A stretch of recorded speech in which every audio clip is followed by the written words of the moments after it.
B50C in the website.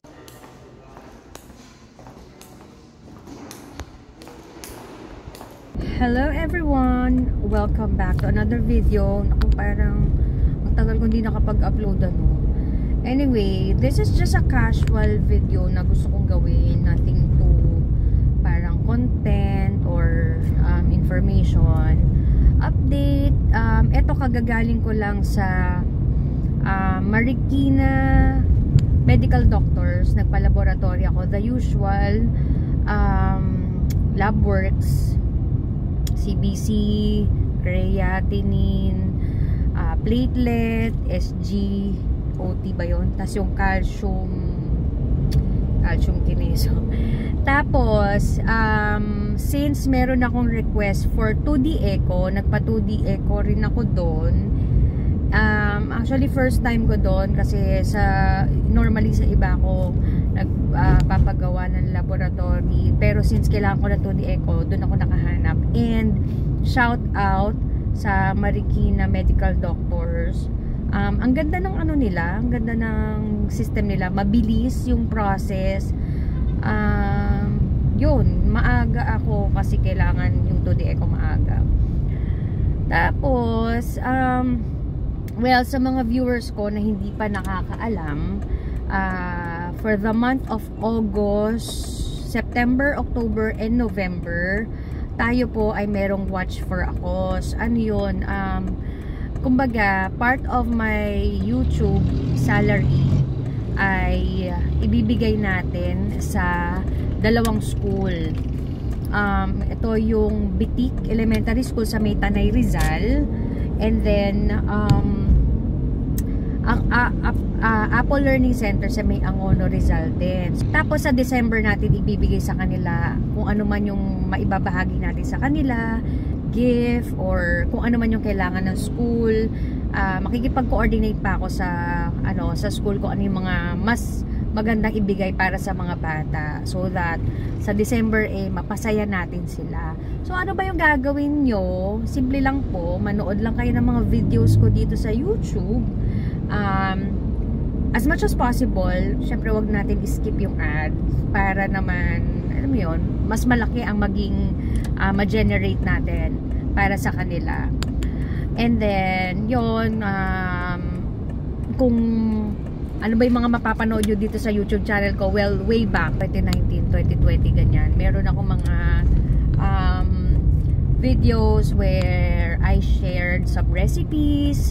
Kung kailangan nyo ng idea sa mga lulutuin nyo, ulam, ganyan, ano ba, dessert, merienda, yung mga pwedeng lutuin na pang negosyo, yan, ganyan, kung anong mga trips nyo. Tapos yung mga tips sa pagluluto, sa kitchen, mga ganon. Tapos naalala ko, hindi pa uso noon ang TikTok. Ayan, meron na akong mga, kumbaga, mga product review, ganyan. Kasi nung mga panahon na hindi pa nga uso ang TikTok,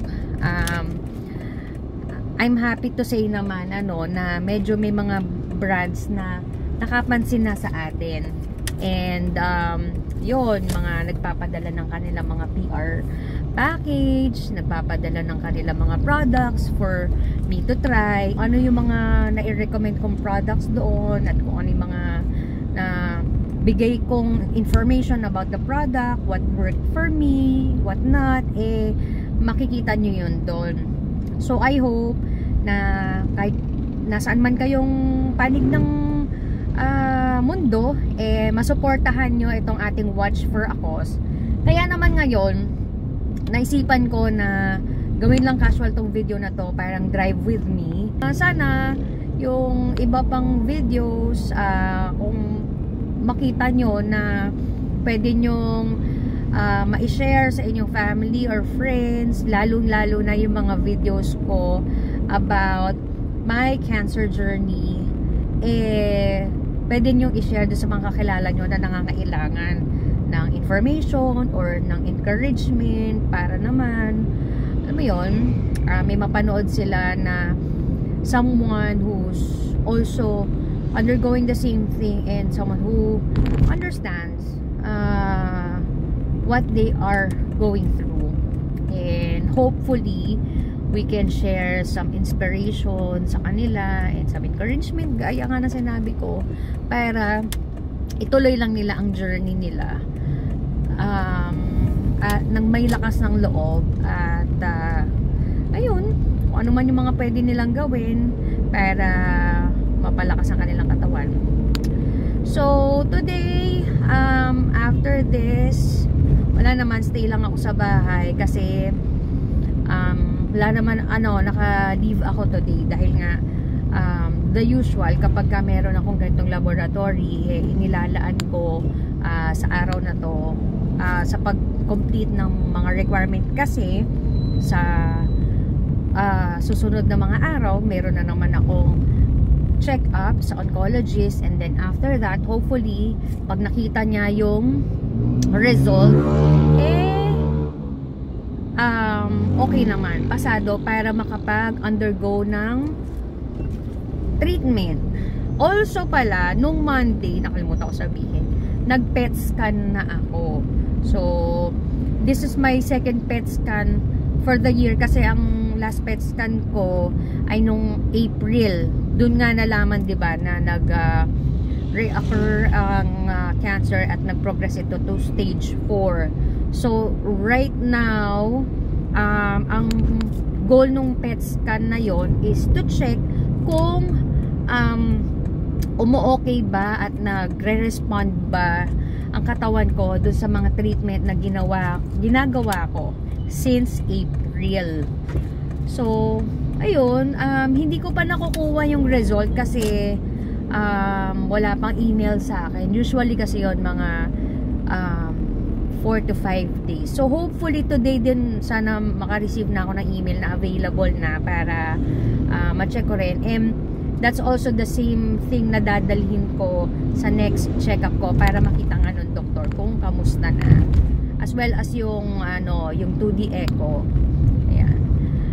Hoping and praying na I am getting a favorable result para naman, makita natin na unti-unti tayong bagal. Pero alam nyo, sa pakiramdam ko, okay naman kasi nga, kagaya na lang ng mga nangyari nitong mga nakaraang linggo. I'm happy to say na, alam nyo, sinubukan kong mag-commute, tumakay ng jeep, ng shuttle. Kasi 'di ba, simula nung nagtrabaho ako, ang ginagawa ko, it's either kung di ko dadalhin ang sasakyan, mag-grab car ako. So, nung mga nakarang araw, medyo mahirap ang pagkuha ng grab car. Ewan ko kung bakit. Tapos, naisipan ko, dahil baka malilate na ako, naisipan kong mag-commute. So, okay naman.